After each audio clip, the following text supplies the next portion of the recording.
Attorney General nominee William Barr was grilled by the Senate. Did we come away with any bombshells? Mitch McConnell blocked another attempt to end the shutdown, and a federal judge blocked Trump's proposal to restrict women's access to birth control. That and more is coming up. It is Wednesday, January 16th. I'm Kim Iverson, and this is the Left Daily News Podcast. Okay, let's go over everything that has happened. I've got, of course, Reed on the line with me. He is our trusty writer for the Left newsletter, does a lot of the research here. So let's first start off with the Attorney General, William Barr, sat in front of the senators. I did watch the entire thing. And I got to say, all seems fine with this guy. He's been the attorney general before under the first Bush. He seemed confident in the hearing. He didn't seem nervous at all. He answered the questions, I thought, to me, satisfactory. I thought that the guy, when they asked him about Mueller, he said he was not going to interfere with the probe. When they asked him, like Cory Booker asked him about incarceration of blacks, and he had a good answer of that. He said, I do think that has been a problem. And I just feel like all of his answers were pretty much good to go. I think the guy's going to end up being nominated. I don't see a reason why he would be blocked. One thing that I did notice when I was watching the news was that they were kind of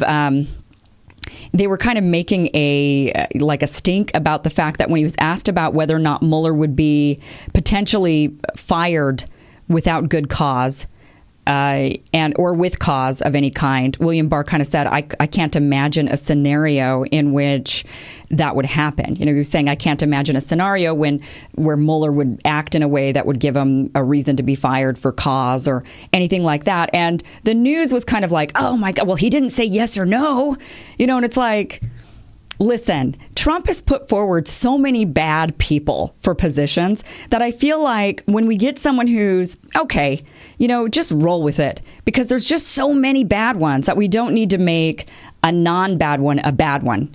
So, I don't know really much more about this guy. I mean, he's a conservative, so he's not perfect by any means. He's not the guy that if you had a Democrat in the presidency would be picked by any means. So he's definitely not, team Democrat, team blue by any means.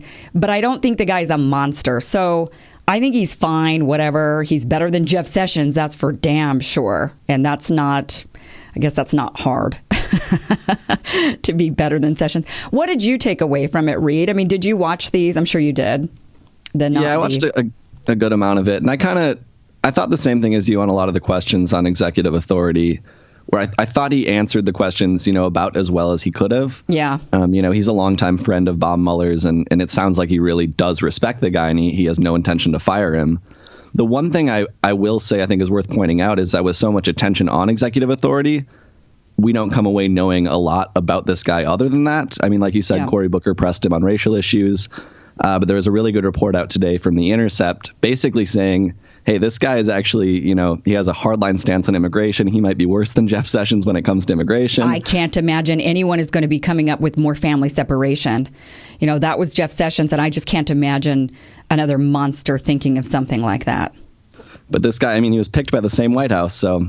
Well, yeah, that's true. But Jeff Sessions is he's one of a kind.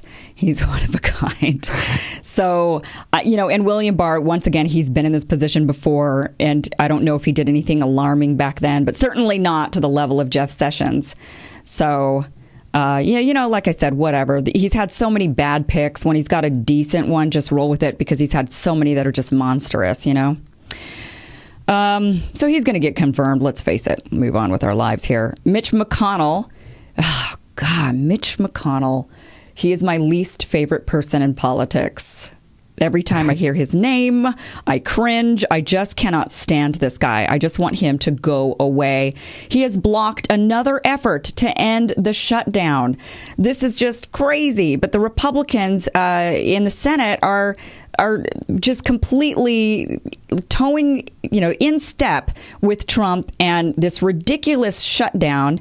and they're not allowing for any of the packages that have been passed through the House to reach the Senate floor. I mean, that's Mitch McConnell specifically. So now when Trump is trying to blame Nancy Pelosi, I don't know how he possibly can, except that Nancy won't give him the money for the wall. But the reality is the House has passed certain packages in order to reopen the government, and each time they're handed off to Senator Mitch McConnell, who gets to choose whether or not the Senate is going to vote on those packages. He says no, and he's done it again. So he is the biggest block, you know. He's doing what he does best. Gosh, I just cannot stand this guy. And, you know, the shutdown is just affecting more and more people. The Coast Guard isn't getting paid. People are on edge. A lot of the workers at the prisons aren't getting paid at the federal prisons. The prisoners know this, so they're poking at them and trying to get under their skin a little bit because they already know that the prison guards are on edge. I mean, it's just, this isn't good at all, and I just don't see an end in sight. I don't see an end in sight. And what's even crazier about this is the Senate had passed an identical package to the ones that have been presented to Mitch McConnell. They've already been passed in December. They voted and they unanimously passed a package. And these have been the same packages that have been sent back over to the Senate, and Mitch McConnell won't allow a vote on the same package that they already passed in December. That's just because Mitch McConnell wants to be, I don't know, Trump's fanboy. I have no idea what's going on there. I don't know why Republicans won't stand up to him in this crazy bullshit, but okay. The federal shutdown continues. Let's talk about some good news here. Some federal judges have blocked the administration's proposal for some crazy stuff.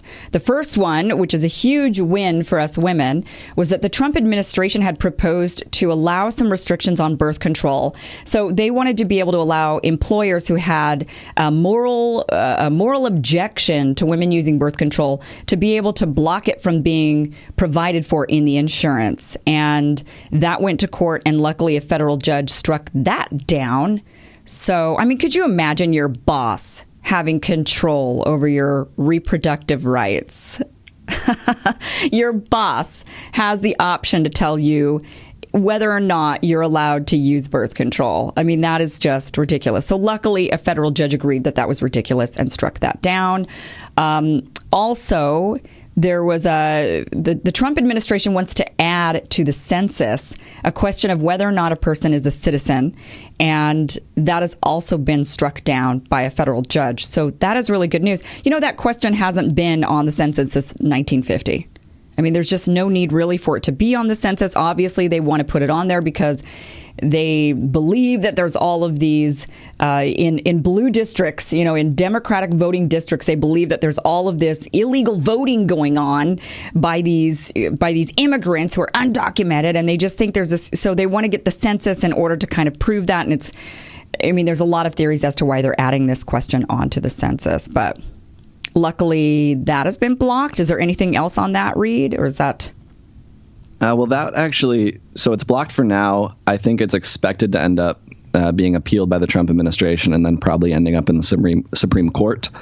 And I don't want to imagine why the Trump administration wants to know, you know, how many undocumented people are living in the country. You know, if they're adding this to the census to get that information and they're not really giving a reason. Well, and it's not even just undocumented people. I mean, my mom is not a citizen, but she is documented. She has a green card. She's a refugee, totally legally here, but not a citizen. So if she were to be given the census and she's lived here for, you know, many, many, many years, and, you know, it's like even these are people that are not just undocumented. It affects a lot of people.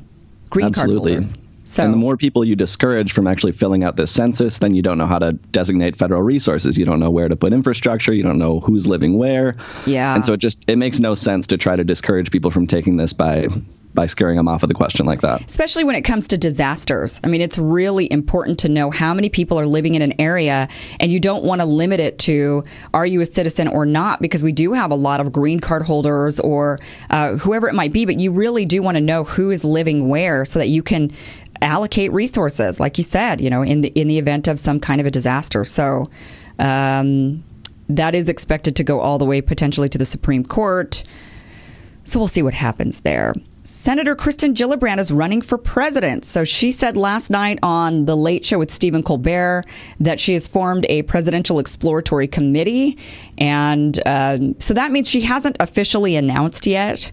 But it pretty much means that they're running, because when you form an exploratory committee, it allows you to start fundraising and kind of looking around and seeing who might support you and start getting some money for the presidential campaign. So it's pretty much, I'm running for president. And actually, Elizabeth Warren has done the same thing at this point. She hasn't actually officially announced. She hasn't officially filed the documents. It's just an exploratory committee. So we got another one. This is going to be a very crowded 2020. And it's amazing that it's starting so early. We're just into 2019 and it's already 2020. So we're skipping this year. We're moving on to the next. Now, this story, I'm not, I got to be honest with you. I don't fully understand it. So apparently, what's going on in England, in the UK, is a big deal with Brexit. Theresa May, their prime minister, suffered a big loss in their parliament. She was voted down on her Brexit deal. To be honest with you, I have no idea about Brexit. I know that a lot of us don't like Brexit, that it's, obviously the UK leaving the Union, the European Union. But do you understand what's going on with Brexit, Reed? I mean, it's a real mess. But so on March 29th, they'll be leaving the European Union no matter what. That's already been decided. And so now they're trying to figure out a plan for how to make that transition to give themselves a certain amount of time for, people to switch over. But they're not able to actually pass a plan in Parliament. And so Theresa May has put forward two plans now. The first one they thought was kind of a symbolic vote. This one I thought was the real vote. And it was just absolutely crushed. It was the biggest defeat in British history in Parliament. Oh, my gosh. And so it's looking like there's a possibility they might end up splitting from the European Union without having a plan. Right. They're just all of a sudden not going to be in the union and they won't know what they're doing.